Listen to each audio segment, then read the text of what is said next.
Welcome to Pensar Basketball Live. A few days ago, news broke that the Toronto Raptors were among the teams looking at Cameron Johnson. Doesn't make a heck of a lot of sense for a team that is allegedly looking to tank. Today, I'm going to take you through why the Toronto Raptors are very likely to land Cameron Johnson. Let's take a look at the breadcrumbs, shall we? Okay, first of all, if you're new around here, please hit like and subscribe. We are dangerously close to 10,600 subscribers. Let's see if we can get us here. And is it possible to get us to 200 likes before this video ends? That would be awesome. Y'all lagging on the likes. All right. So this morning at around 5 o'clock, following a very deep conversation at 3 a.m., in which I became very caffeinated, I made a video which has received a pretty good response on NBA agents and how they are the power brokers and basically the blood cells of the NBA ecosystem. Because ultimately, whether we're talking AAU, whether we're talking high school, whether we're talking college basketball, there are always certain rooms that, as Masai Ujiri, you cannot walk into, right? You just can't. But agents can walk pretty much anywhere. The NCAA amended the rules for agents in 2018, which really changed the game, in my opinion. And we have seen an increasingly visible. We have seen an increased visibility in terms of agent impact in the NBA. We hear about Rich Paul a lot, partially because he likes to draw attention to himself.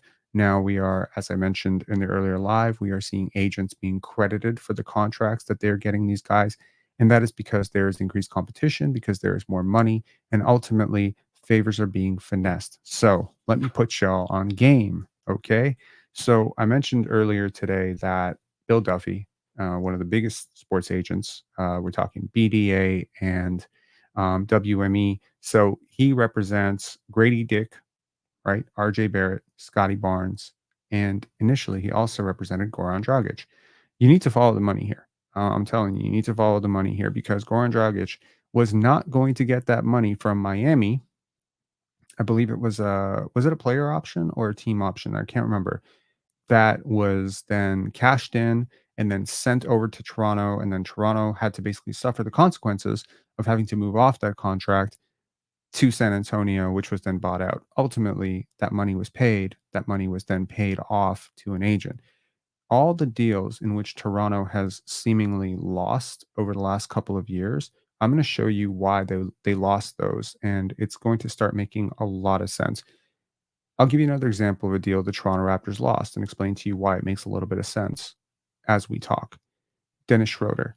Now, Dennis Schroeder was a very strange situation, because we around the Toronto Raptors land are not used to mid-level free agents actually working out for Toronto. Now, as much as I despised Dennis Schroeder, there's no way in heck that you're going to tell me that a team that prioritizes expiring contracts, a team that really was going nowhere fast, couldn't have just sent Dennis Schroeder home, or perhaps sent Dennis Schroeder to the bench and told him to put up or shut up, and then we'll trade you in the offseason when you're an expiring contract.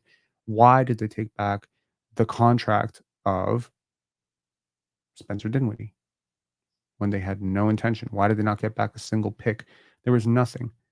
The Brooklyn Nets got a serviceable player who started for them, and the Raptors got what?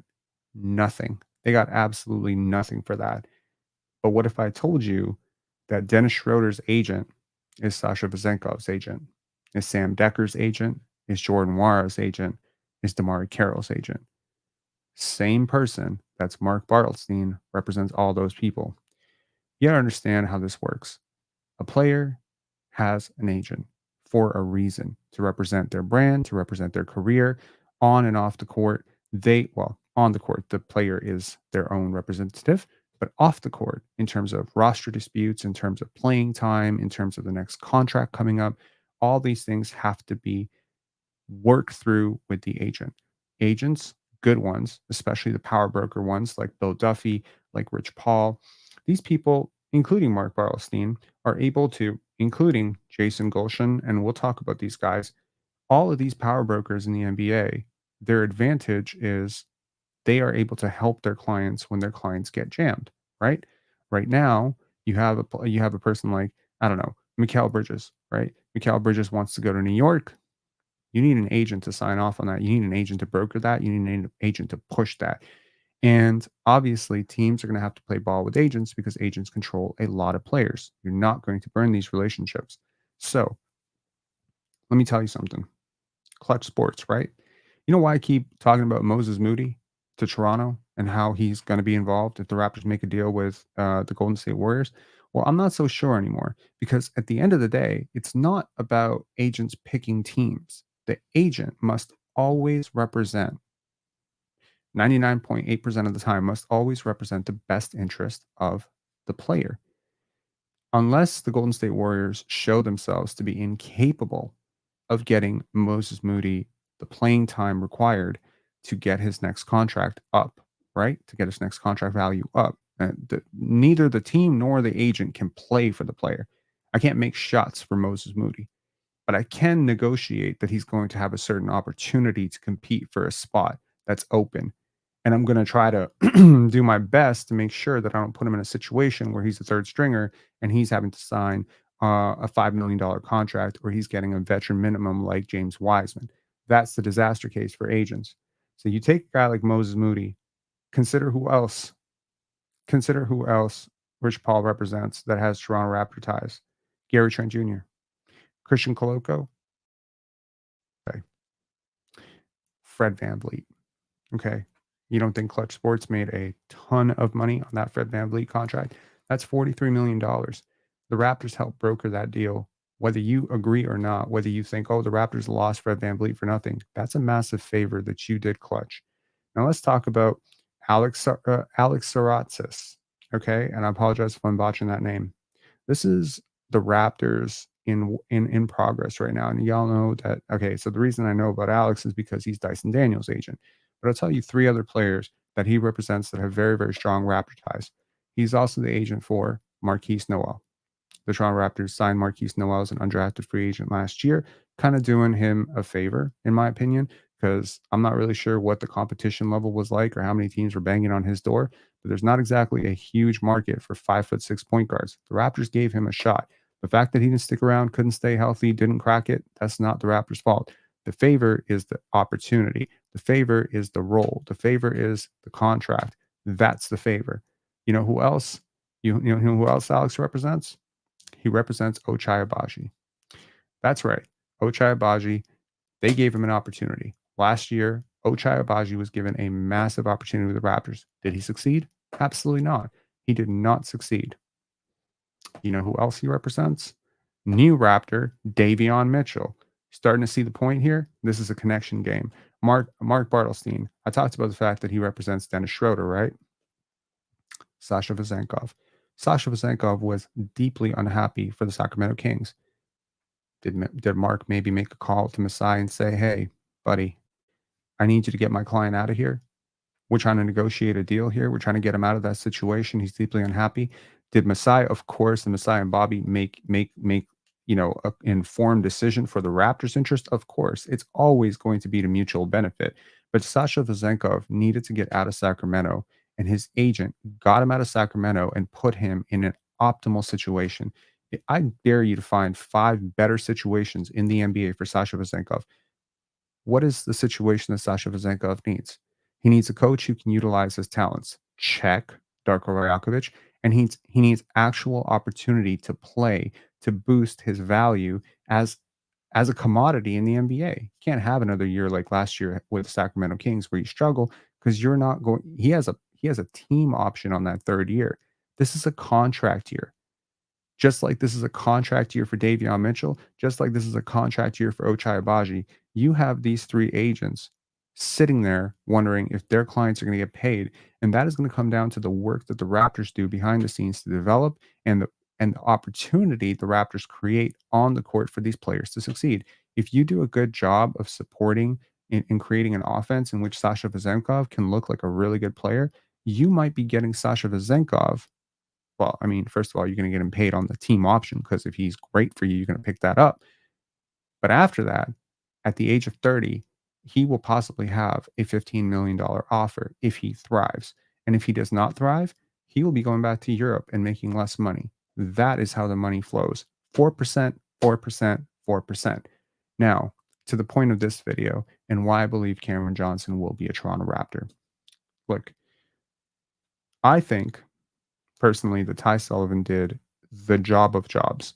And it was really, I mean, from what I understand, Bruce Brown post championship, and by Ty Sullivan, I mean the gentleman standing next to Bruce Brown right there in this picture. Now, Ty shopped Bruce around. Obviously, he was going to leave Denver. Denver was not willing to pay Bruce anything close to what his market value was at that moment. Obviously, an agent is going to look after his player's interest, which means he's going to put him in an opportunity to make as much money. And these agents are going to continue to do this well beyond the player's playing career. They're going to be brokering deals for them in media. They're going to broker guest appearances, speaking engagements. It's the whole point here is if you're a player, hiring the right agent is going to change your life, and hiring the wrong one is going to mess up your life. So for Ty Sullivan, he represents Bruce Brown, obviously, and he got Bruce from what I understand, 3 or 4 really good offers. And these offers were north of mid-level exception. Bruce had a really high contract value coming off the championship run. A lot of teams could see him kind of fitting in, where there's a sign and trade option. And then the Indiana Pacers had this brilliant idea to give him 2 years, 45, because they needed to get down to the salary floor. And they believed that this contract was a valuable trade piece, which it proved to be because it landed them Pascal Siakam. It's worth noting that the Toronto Raptors had absolutely zero have gotten zero positive equity from paying Bruce Brown all this money.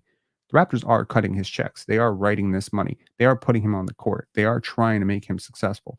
The fact that he had a knee issue and that he couldn't shoot the ball last year and he was ass is not the Toronto Raptors' fault, nor is it Ty's fault. The whole thing that the Raptors can do is to not ruin his next contract. Now, there is something to be said about your previous contract having an influence on your next contract. If the Toronto Raptors had just simply said, "We don't want Bruce right now," right? You did not have to pick up his team option. The minute you pick up that team option, his agent gets 4% of the $23 million. That is a favor because Bruce Brown is not worth $23 million. And it's my estimate that there's not a single team out there in the league that would pay him more than 12 right now. So you overpaid by $11 million. Let me actually correct myself. You overpaid by 50%. What? I mean, that's double. Like, do you understand what I'm saying? Or you overpaid by 200%? Sorry, my math is weak right now because I'm running on very little sleep because I'm very obsessed right now. I'm trying to figure this out. So you double paid this guy when you could have easily let him just walk, ideally. But of course, if you are the Toronto Raptors, your opinion holds some cachet. His negotiating power is going to go down. The Toronto Raptors will let him walk for nothing. His next contract, honestly, if the Raptors had declined the team option, his next contract could have been $6 million a year coming off the year that he just had. He did not play well last year, and I think he knows it. The Raptors did not do that to him. The Raptors offered him the team option. They picked it up to their own detriment, by the way. They gained nothing from this. Even if you want to make the case that the Raptors want the asset, you know what the Raptors could have done? The Raptors could have declined his team option and signed him to a lesser dollar value for that 1 year. Why give Bruce Brown the $23 million? I think if I'm his agent, I owe the Toronto Raptors a favor. Now you start to think, well, what agency does Ty Sullivan work for, Rob? Well, he works for the same agency that you just helped out in the New York Knicks trade with OG Anunoby. And it turns out that worked out really well because the Raptors were unwilling to pay that amount for OG Anunoby. I think that is pre-negotiated beforehand. Now, did OG push himself to the Knicks, or did his agency push him towards the Knicks because they saw an opportunity for $212 million, whereas the Raptors were not going to do that for him? The Raptors weren't going to pay 212. So maybe that's the thing with the Raptors, right? You get stuck in a bit of a bidding war for OG Anunoby's services. And from his agent's perspective, and also from OG's perspectives, I mean, he's not a charity case. He's a basketball player. He's an entrepreneur. It's in his best interest to end up with a team that is willing to go really high on that contract. It would be insane for him to stay with the Raptors if the Raptors have already benchmarked 170 for 5 years as the absolute max they're willing to go. He's leaving $42 million on the table for a team that he's already left money on the table for before because he liked Toronto so much. I don't buy any of this shit about OG really, really wanted to go to New York.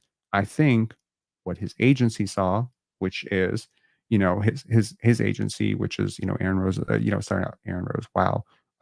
Leon Rose's son and all the other representatives that he has a team. I mean, Leon Rose's son is one of those people. But I think what CAA saw was a major cash cow. I think what CAA saw was an opportunity at a $212 to $215 million contract that simply did not exist with the Toronto Raptors. And so the Raptors broker a deal with the devil itself.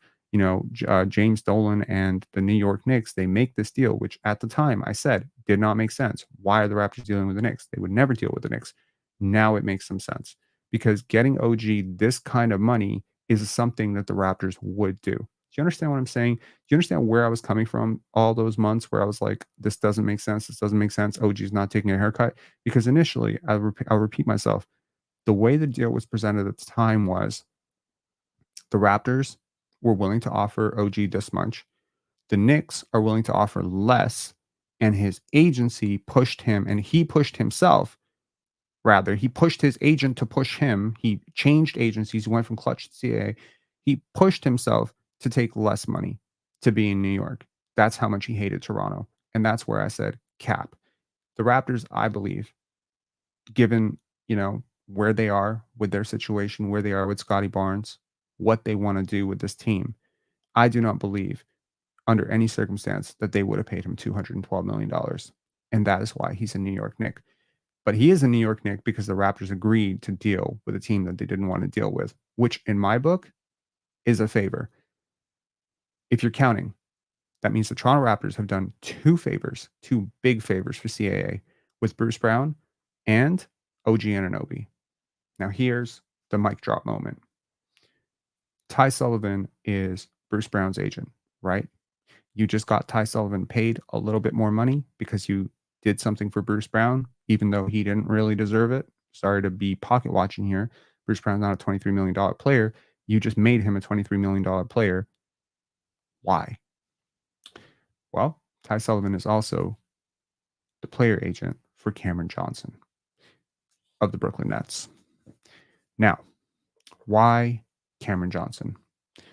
Look, man, there might not be two power forwards in the league that fit Scotty Barnes better than Cam Johnson. And wanting to, talk about this for a while, Cameron Johnson makes sense for Toronto for a multitude of reasons. He's always made sense for Toronto. He is a sniper shooting big who had a pretty down defensive year. He does sometimes stay, have trouble staying on the court. Let's take a look at his contract here. This is Cam's contract. Okay. It's a little bit of a weird contract this year. It's 23.662 million. Then he goes down to 21.5, and then he goes to 23.6 expiring. So as you can see, it's a almost perfect match with Bruce Brown, right? 23 million for 23 million. The Raptors are just enough under the cap. Everyone's wondering, why are the Raptors not using their mid-level exception? Multiple reasons. One, I think this deal needs to get done first. Number two, you can actually absorb a little bit of money back in this deal because you're that much under the luxury tax. I would push very hard for Day'Ron Sharpe or Dariq Whitehead in this trade. But whether or not you can get this done or not is probably going to come down to how much the Nets feel they owe you something. Well, last I checked, you swallowed a lot of money for Spencer Dinwiddie last year when you didn't have to, and you gave them a starting point guard who helped them tank in Dennis Schroeder. I think the Nets owe you one too. So that's two favors for CAA and one favor for the Nets. And also, by the way, the Raptors have a positive relationship with the Nets front office. Don't ask me why I'm saying that, but they do. So this is how deals are done in the NBA. It's always a relationship thing. We're talking relationships between NCAA coaches and front offices. There are strong relationships, there are mediocre relationships, and there are bad relationships.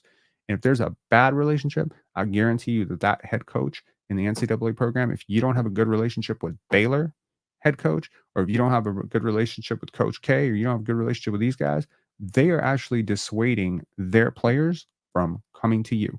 That's how this whole thing works. If you are good at maintaining relationships and massaging relationships, you will receive massive benefits when it comes to things like this. Right now, honestly, the part of the deal we're going to see is Cameron Johnson traded for XYZ, or Cameron Johnson plus XYZ traded for ABC. That's the deal that Woj is going to report. But that's not how that deal is going to actually get brokered. How that deal is actually going to get brokered is through a multitude of factors. It's going to get negotiated because of who sets up and who benefits from what. Maybe there's a client that needs to get free, and that has to be the third player available. There's going to be some sort of vested interest in terms of helping a division rival or not helping a division rival. I think if I'm the Nets, making the Raptors better helps me and my objective to tank. The Nets are trying to tank, in case you haven't figured it out. Trading Mikal Bridges for 5 first-round picks is a tanking move, right? You don't just trade your best player to a again, to a conference rival, to a crosstown rival. I mean, think about it. The Nets just gave Mikal Bridges to the Knicks. And that move, at least in theory, from the Knicks' perspective, makes them a real title contender. You just made the Knicks a title contender, and that's why that deal took the time that it took. But ultimately, it takes an agent pushing that through.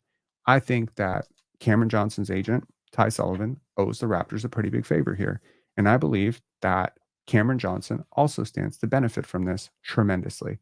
Take a look at Cameron Johnson's shot chart. This is who Cameron Johnson is. Now, I will argue that he's better than the player he was last year. So this is a down year for Cameron Johnson. Let me put it this way. A down year for Cameron Johnson is the best year in most people's lives, okay?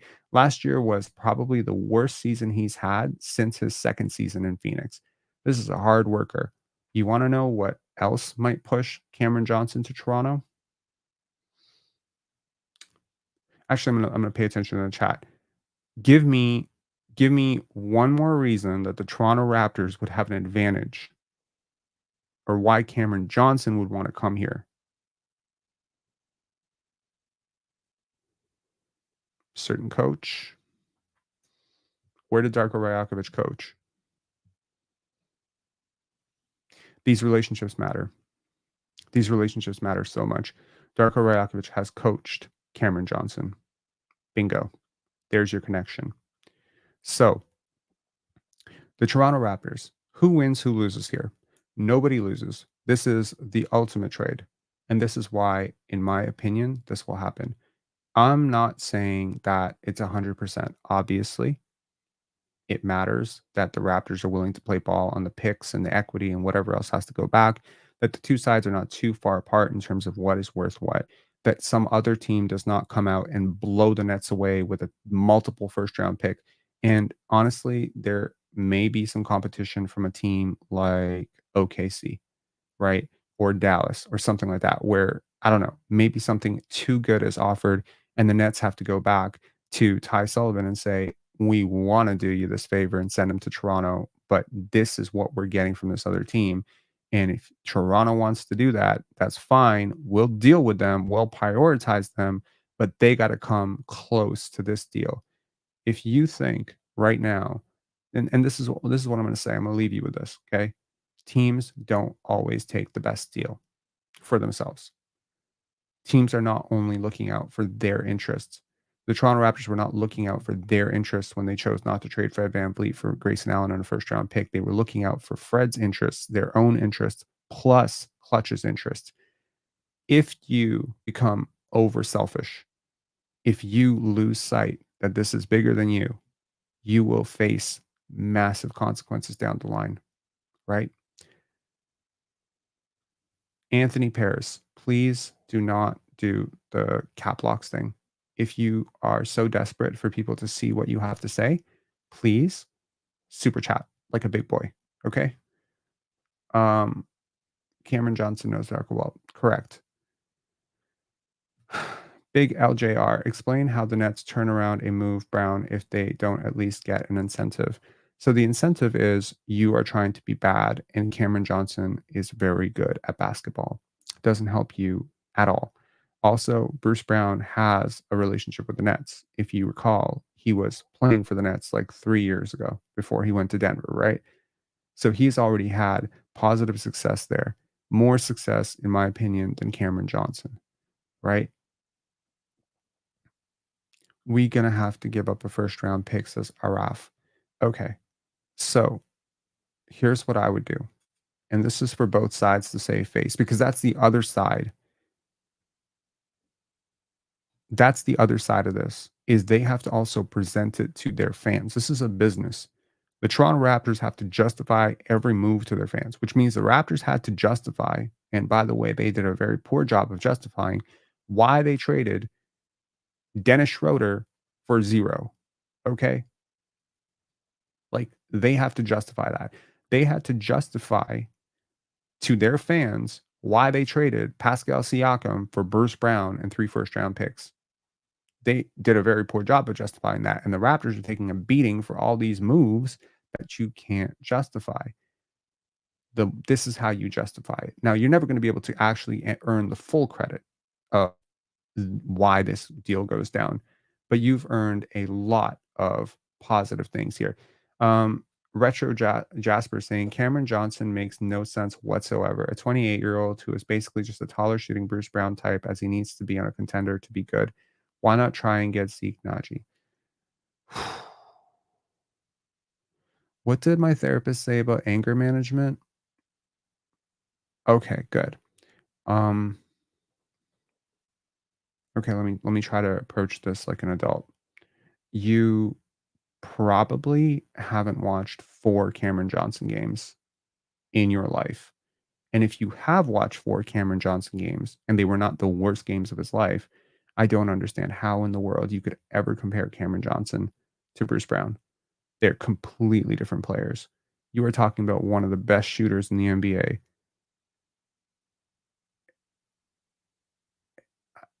I mean, some comments just make you think to yourself, is this real? Is this a simulation? Am I in the Matrix? Are you real? What's going on, bro? Talk to me, man. I need to understand this Cameron Johnson is Bruce Brown thing. I think I think they'd both be offended by that. They're very different. Very different players. Cameron Johnson. I mean, like, geez, like if you really want to see who Cameron Johnson is as a player, this is his fucking shot chart, bro. Like this is not Bruce Brown's shot chart. I'll tell you that. Okay. If that was Bruce Brown's shot chart, I promise you Bruce Brown would be a Raptor for life. No, Cam is incredible. Cam is the brightest, optimistic, wishful thinking, 0.001% chance of what you were hoping Jonte Porter could turn into, minus the shot blocking. Cam is an incredible team defender. He's a very good team defender. Look, last year notwithstanding, he had a really tough year last year, like really bad. Okay. So they take a close look at his analytics, right? 59th percentile in true shooting. That is a like I want to say all-time low for him, right? 90th percentile shot quality. Trust me, the Raptors care about these things a lot. He's a pretty solid offensive rebounder. His three-point attempt rate is absolutely ridiculous. He doesn't have a lot of in-between game, but he's a pretty good passer, right? For his size, he is the perfect Darko Rajakovic player. And having coached him, I'll guarantee you that one person who knows that very well is actually Darko Rajakovic. So I have absolutely zero doubts that the Toronto Raptors want to make this work. Now, you might ask yourself, well, Rob, aren't the Raptors tanking? No, the Raptors are not tanking. And I'll once again say it, the Raptors are not tanking. The Raptors are developing. And as much as you might think that they would want another young player back in this deal or that they would rather prioritize someone who's younger than Cameron Johnson, you're not fully understanding how rosters are built and specifically how the Toronto Raptors prefer to build. You can't just have a whole bunch of kids. You cannot just do what the Detroit Pistons have done for the last 4 years. You simply cannot. It does not work. It has proven to not work. The Houston Rockets brought in a bunch of adults, and they paid handsomely for it. Dylan Brooks, and prior to Dylan Brooks, they were trying to bring in an aging Brook Lopez. Why? Because you need stability. You need guys who are over it. You need guys who aren't trying to figure out who they are in the NBA. You need guys who aren't still betting on themselves. You need guys who just fit. Cameron Johnson fits. He makes what you're doing with Emmanuel Quickly, Scotty Barnes, and RJ Barrett almost like god level amazing. Okay. He also pushes Scotty back to the wing as opposed to the big, right? He's a solid guy. He's about 6'8". He's got a decent wingspan ish. He's not a great wingspan, but he's decent. He's got decent size to play the 3-4, which means he can do a very, very good job. I mean, he's not nearly the defender OG Anunoby is, and I don't need to tell you that. But his offensive uptick on the three-point shooting and the passing and just his ball skills overall, I mean, he's much closer to a taller Klay Thompson than he is to Bruce Brown. So, if you can imagine that, go watch him play. Do like whatever. Um, what would your fanspo trade look like? Well, it would either be Bruce Brown for him, and in terms of pick equity, if I needed to add something, maybe I would add the Portland second round pick next year and a couple of future seconds from the Raptors. So 3 future seconds. The Brooklyn Nets sell it as, "Hey, we're tearing it down. Cameron Johnson has a lot of injury issues. He hasn't been super healthy." And, yes, I see that there is a super chat here, and I will get to it. I don't I Noble Venom, I wish I could give you some super serious insight into VJ Edgecombe other than he's gonna be drafted next year in the lottery. I don't have it, unfortunately. I've barely watched, like, 1 game of him in my life. I think he looks great. If you want my absolutely novice opinion on him, I don't have a strong read on him.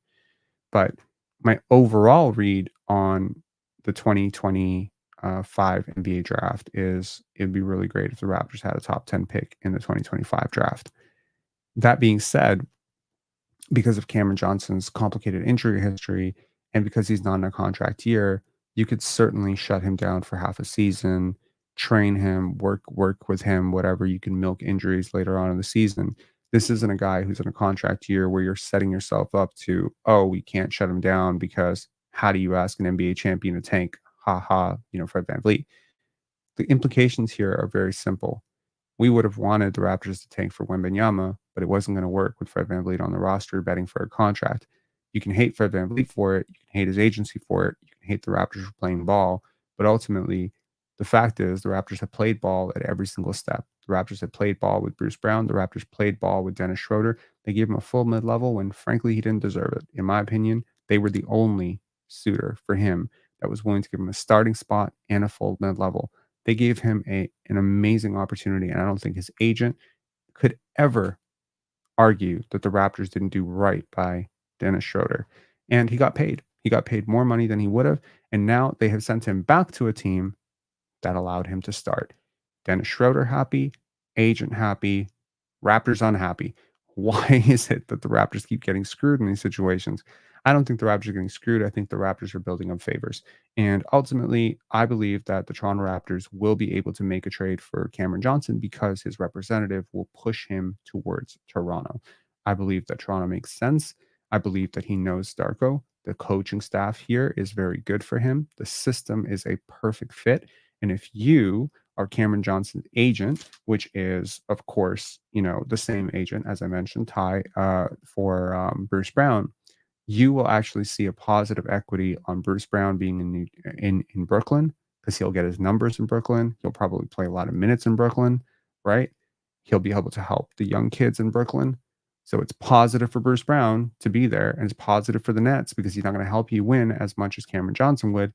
And it's positive for the agent twice because Cameron Johnson is going to have a much better chance to shine in Toronto with a team like around Scotty Barnes, right? Because right now, I can make a case that Cameron Johnson is the Nets' best player. Couldn't you? Is he their best player? Is he their second best player? Cam Thomas, Cam Johnson, one of those two. Pick one. It's not Nick Claxton. So, you know what I mean? Like he could be their go-to scoring option. That's not going to be a good look for him. That's not who he is as a basketball player. So unless that's something that he really wants to take on, and we don't know that he's unhappy there. So again, the Toronto Raptors have. Let me show you all this again. How many? Oh, what the hell did I do here? Uh-oh. Did I?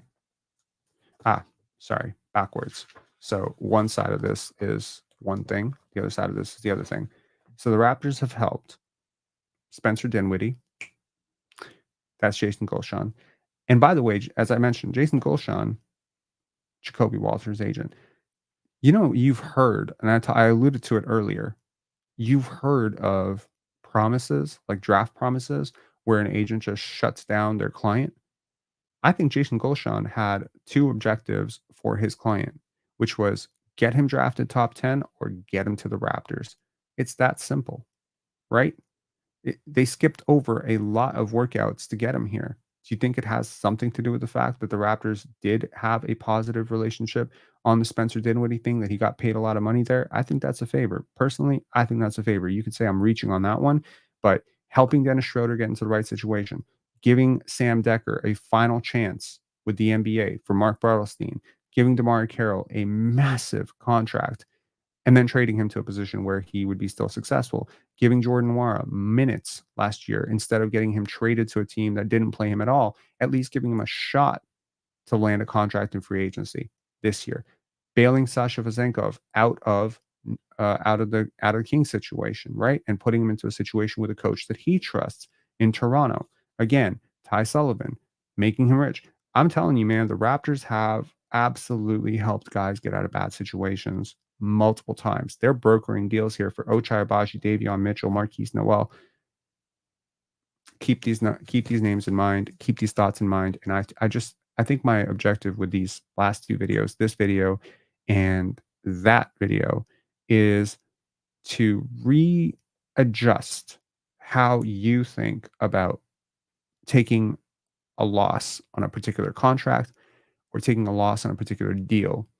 Because usually when you're losing, somebody else is winning. And maybe if you agree to lose something, you're agreeing to win something down the line. That's how favors are finessed. Think about your own life, think about business. If you're a lawyer, an accountant, whatever, have you scratch someone's back on a certain thing? Have you looked the other way on something in order to finesse the favor later? Of course you have. This is how business has always been done since the beginning of time. And frankly, that's the way the NBA works. And I believe that if unless some team is blowing the Nets away for Cameron Johnson, I believe that the Toronto Raptors will land Cameron Johnson because he fits their timeline, fits their system, fits their coach. And I would not doubt that Darko Rajakovic is a really big fan of him because he literally embodies the perfect four for Darko's system. Josh saying it's now how the NBA works. Are you trying to say it's not how the NBA works?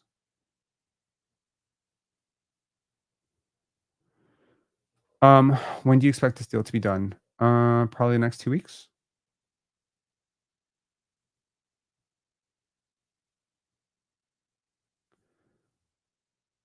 Nets are tanking for draft capital. Yes, they are. Yes, they are. Now that they control their own picks, it is in their vested interest to be as bad as humanly possible. Just like the Toronto Raptors, when they traded Pascal Siakam, had zero interest in actually winning basketball games, right? Mm, my holy king saying, right, look, do you want to make a play-in push? Um, dear God. What? Okay. Um, so you want to make a play-in push. Look, you don't have to make a play-in push. You're in the play-in by default. You will not be able to out tank. I mean, to anyone dreaming of Cooper Flag right now, um, simply put, like it's just not going to sorry, this chat is just really weirding me out right now. Are you a Drake fan? No. You said you're 11 years old. I'm not really sure if that's true or if you're just acting 11, but it's just getting real weird real fast. Um,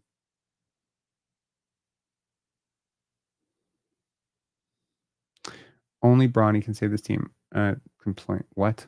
Again, by Bruce Brown, I meant guy more suited towards a more developed roster. Nowhere in somebody's right mind would they say, "Oh yeah, same dude, vision good as team. I don't think we ready yet." Um, okay, then explain why Jakob Poeltl is on this roster. Explain why Kelly Olynyk is on this roster. Do you get it? Try to think beyond one dimension. Try to adjust your brain to two-dimensional thinking, and then maybe we can talk about 3 and 4D eventually. You know? I mean, this is not checkers, bro. This is not an accumulation of everyone under 25 come on this team. This is not NBA 2K, and this is not how growth happens in successful organizations. Why are you trying to sound so smart? I don't think I'm trying to sound smart. I think I am pretty smart. Ban, delete, gone. There's such a contentious nature with like how these things work. What's wrong with being 11? I'm learning. I don't actually think you're 11 because 11-year-olds aren't nearly as self-aware of what you're doing. But anyways, people can't envision anything past this 25 win year. It's so annoying. I don't know what the Warriors offer for Laurie is. Think Kuzma is more attainable and a better fit. Kyle Kuzma is definitely more attainable. He is not a better fit though, in my opinion. You may have to dumb it down for these people. I don't believe in doing that. I don't believe in doing that at all. I don't believe in dumbing down anything. I believe that you talk at the level you can talk at. Um, when I was tutoring, 13 and 15-year-olds for math, I never talked to them like they were 13 or 15. I always kept it straight, and I think that they always respected that.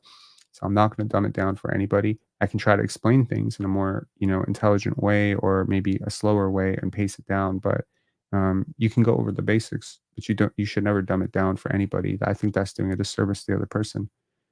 Um, I'm intrigued to see how Sasha will be off ball. Sal saying acquiring another starting caliber talent from the upcoming draft with top 10 pick is more important than getting Cam and being a 500 team. So here's the thing, right? Um, you will probably get a pretty high draft pick regardless of what you do here, right? Um, Paolo is saying is Uri Shamshe going to be the next Giannis? I know who said it. I know who said it. And when I say the blind leading the blind, that's the blind leading the blind. No, he is nowhere close to Giannis, in my opinion. There's nothing Giannis even remotely. No, he is tall and he blocks shots. He has good timing and athleticism. With Giannis, you're talking about a one of one. It is really, really stupid to compare Uri Shamshe to Giannis Antetokounmpo. You can make a case that hopefully at some point he might become a less developed Clint Capella, and that would be incredible. Yeah, I wouldn't look too much into why are you so angry? You live in a mansion? I don't think I'm angry. I think you're just gone. Let's see how I do now. See, you're gone now. You're banned. So yeah, vegan grassing chat is weird. Yeah, this chat, like, where is this coming from? Is this like, did school just get out? Like, you know what I mean? Like this summer vacation or something? Shit gets weird, bro. All right, need to do 2 p.m. lives. Banhammer is already out, bro. Two people gone. Chat troll out. Anyways, I think that look, I believe that you give the Raptors a chance to be competitive, right? You have to give them a chance to be competitive. Cameron Johnson's not winning you a championship. Cameron Johnson's not pushing you to like 60 wins here, right?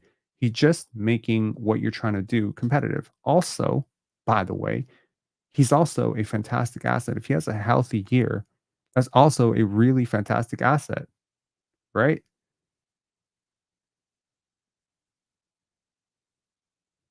Sal saying, appreciate your opinion. Agree to disagree on the Cam Johnson, but please do some homework on the upcoming draft. Again, it doesn't change the equation. You gotta understand, man. I'm trying to put y'all in game, but you just keep regressing to that same, like fan mentality of like, bro, it's tank or tank, tank. You have relationships here, okay? You have guys who are real basketball players on your team. You have to satisfy a lot of people. And in order to satisfy a lot of people, right, you cannot be thinking, oh, we're going to tank at all costs. That's what trash organizations do. You are not, after what happened last year. I mean, you think Scotty Barnes is going on social media saying, we're going to be better, we're going to be better, when internally he's being told, oh, by the way, Scott, we're going to be way worse. You think that's happening? For real? For real? You think you develop losing by 60 every night? You think you develop that way? You think that, I mean, what do you think the gap is between pick number 5 and pick number 14 in next year's draft? Is it worth throwing away an entire season? Now, what if you do end up 5th worst record and some teams jump you? Now you're at 8th. Now 8th versus 14th, 8th versus 15th. Look, my point is you don't know who Scotty Barnes is yet. Okay. You don't know who Manuel Quickly is yet. You don't know who RJ Barrett is yet. I realize a lot of people have kind of sold these guys down the river in terms of, oh, Scotty's not really that A1 type of guy. Emmanuel Quickly is not really an all-star point guard, but what if he is? He's 24 years old. Have you seen a guy go from 24 to 25 and just become a lot better? Of course. Of course. We have all seen it, right? Grady Dick and Jacoby Walter, you have a lot of youth on this team. Okay. A lot of youth. Now, I'll give you an example. Jacoby Walter, you got him at 19, right? A lot of people had him as a top 5 pick coming into this year. Okay, let me just play hypothetical. I'm going to play hypothetical with you. 416. All right. We got 416 people in the chat. I appreciate it. Shout outs to Canada on that one. Okay. Let me ask you a question. Okay. Just ask you a question.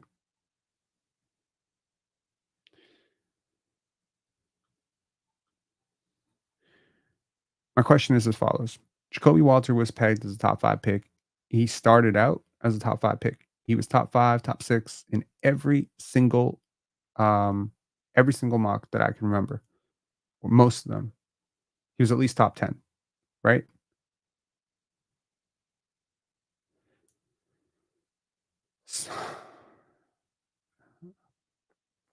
I'm gonna have to put up I'm gonna have to put the chat away, bro. I can't listen to this. I mean, y'all squibble amongst yourselves. If you got some, stuff to say, whatever, say it. I'm not watching it anymore. It's just too distracting, and I'm assuming that it's leading to a very awkward viewing experience if I just keep looking at it. So let me not get triggered by that, and let me just get back on point because it's going to be really hard for me to find my thoughts after some of the shit that I just read. Okay, breathe. Shit. Unbelievable. Like, let me give you an example. Jacoby Walter was supposed to be a top 5 pick. He had an injury. He had a really tough start. He had a really tough close to his season. Correct? Right? Now, he's a gym rat. He's someone that expects to get better. Right? Correct? Okay. He's pretty athletic.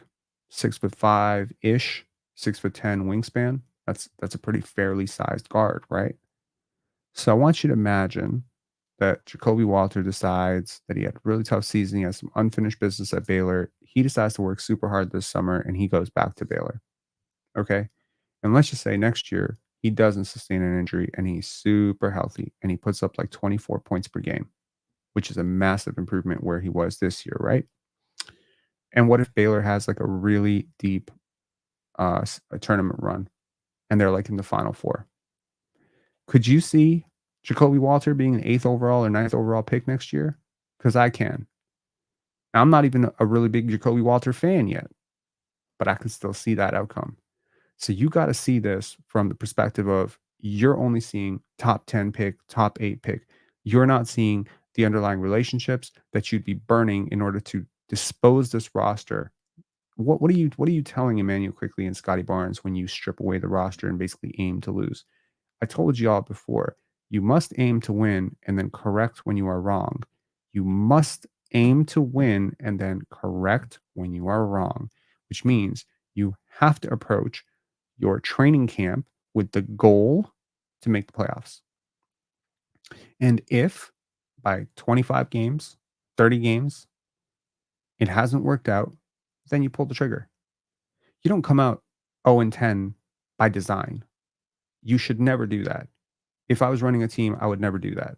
No one should ever do that. Unless, of course, you are in fact the Brooklyn Nets, in which case everyone knows what you're doing. You don't have a franchise player. There's no one even close to Scotty Barnes on that roster. They have an albatross contract in Ben Simmons. That roster is a mess. They're going to blow that thing up this offseason or next offseason. The Raptors are not that way. They have young players that they're actually trying to develop. What do you think Grady Dick is? He is a lottery pick. Some people had Grady as high as 7. Just because you got him at 13, don't disrespect it because you got it at 13. You got 3 guys. Let me tell you this. Let me tell you this. If you could redo the 2020 draft, does Emmanuel quickly go in the lottery? Yes. If you could redo the 2018 draft, 2018, 2019, 2019 draft, does RJ Barrett go in the lottery? Yes. If you could redo the 2021 draft, does Scotty Barnes go number 1? In almost all scenarios, he goes number 1. How many more lottery players do you need?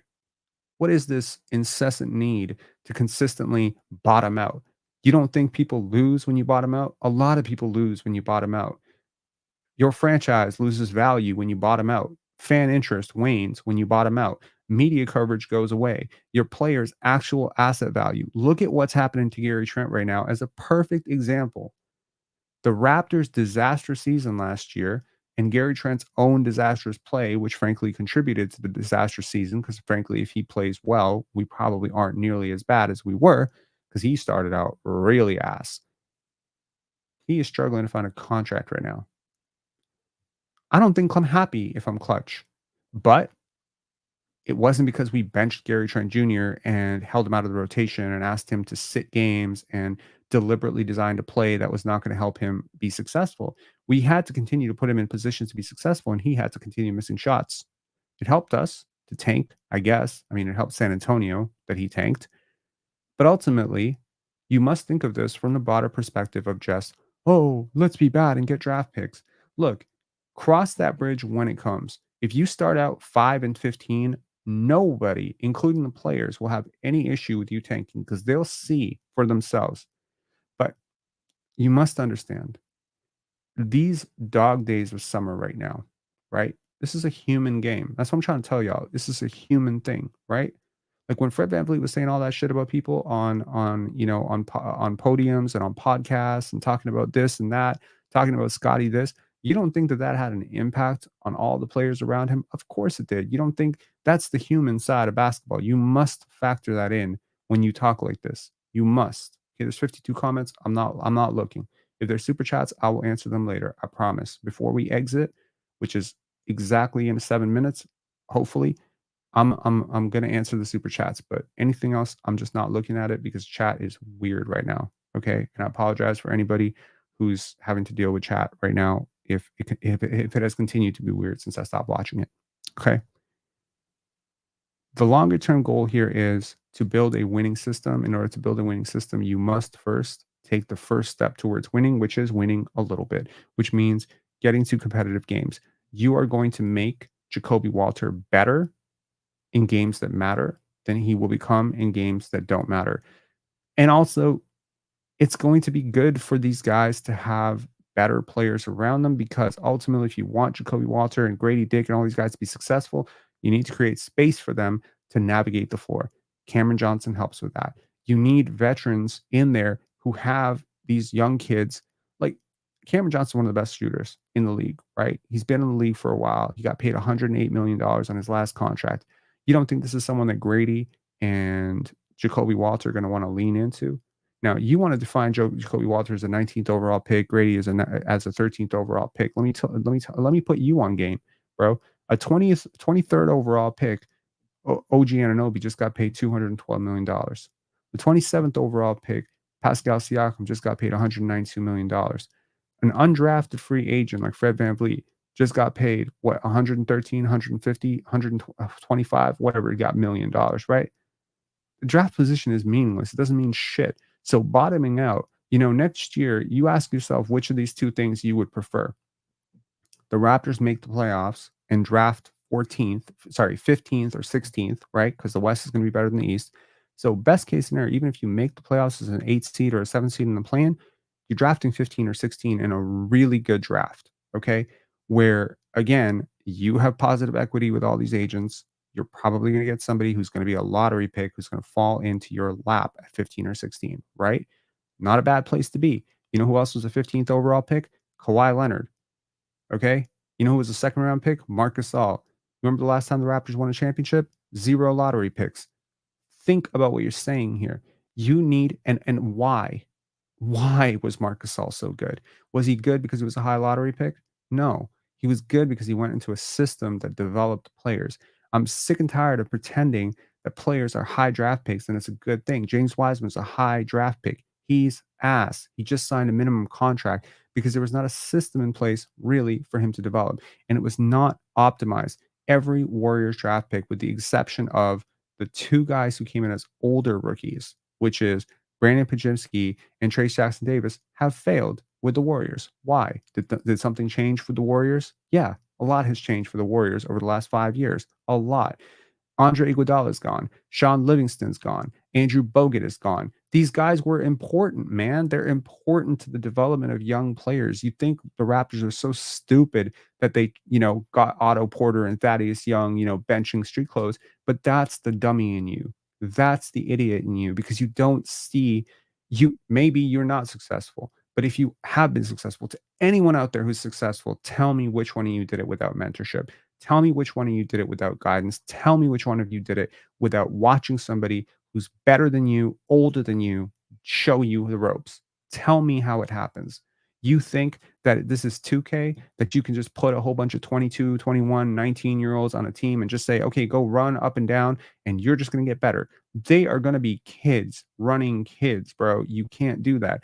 I cannot believe for the life of me that the Raptors got pushback on wasting a roster spot for Garrett Temple.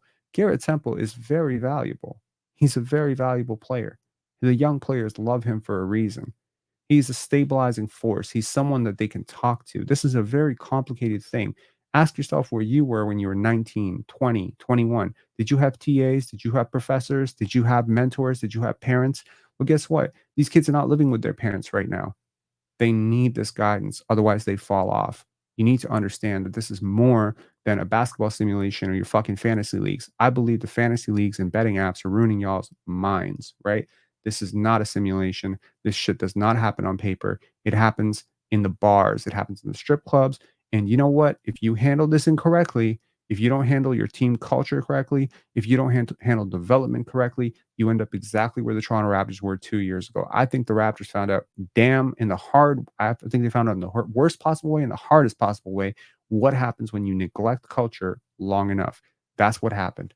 Okay. Now I will go to the comments. If there are super chats, I will answer them, and there are none. So thank you very much. Okay. Mel saying delusion is a disease. Yes. Okay. I'll talk to y'all later. Almost at 1 hour. Make sure to hit like or dislike this video. I don't really care. Write a comment below. Tell me what you didn't like. If I'm sounding too arrogant or whatever, that's okay. We can shake hands and move on beyond it. But I do expect the Toronto Raptors to make a trade for Bruce Brown. And I believe that if there is not a competing offer somewhere out there, I expect both Bruce Brown and Cameron Johnson to be traded. And I believe that because the agency, right? Because the agency connection between both players and because I believe that there's a bit of a favor, basing, um, I believe that they will be for each other if it is possible. And to crystallize my take on this, I believe that if the Raptors are giving up a first round pick in this deal, I would want something else as a sweetener in return. And I understand that there are those out there who think that the Raptors should not be taking on another young player like a Derek Whitehead or a Dayron Sharp or whatever. I get it, but maybe it is a matter of swapping youth for youth in that deal, right? Maybe you swap out a player that you're not super, high on, and maybe like a Chris Boucher or something like that, and then you take back like an undesirable contract. You can make it bigger. You can push it off to a third team or whatever. Or if you're not getting back Dayron Sharp, you're not getting back a Derek Whitehead, you're not getting back one of these kids, depending on how Sean Marks and the Brooklyn Nets front office feels about those guys, then I believe that you can just offer 2 or 3 firsts and maybe 2 or 3 seconds and maybe a swap. That's as far as I would go. Um, yeah. BBL jersey. You're banned. Um, at least you can take comfort that the Pistons team much worse than your team, and in the past they were very good, 3 titles in 2 in a row. I do not understand why anyone would take comfort in that at all. I don't think that way. I'm not a zero-sum thinker. I'm more focused on um, what the Raptors are doing. I'm not really concerned with what the Pistons aren't doing. Liberal saying like and subscribe, folks. Appreciate you, man, as always. Thank you guys. Have a great one. Enjoy your day. And to the American viewers, um, tonight's the 4th of July, Independence Day. All right. So, always a caveat, of course, when we celebrate Independence Day, to remember that it was not necessarily Independence Day for everybody. But yeah. All right. Talk to y'all later.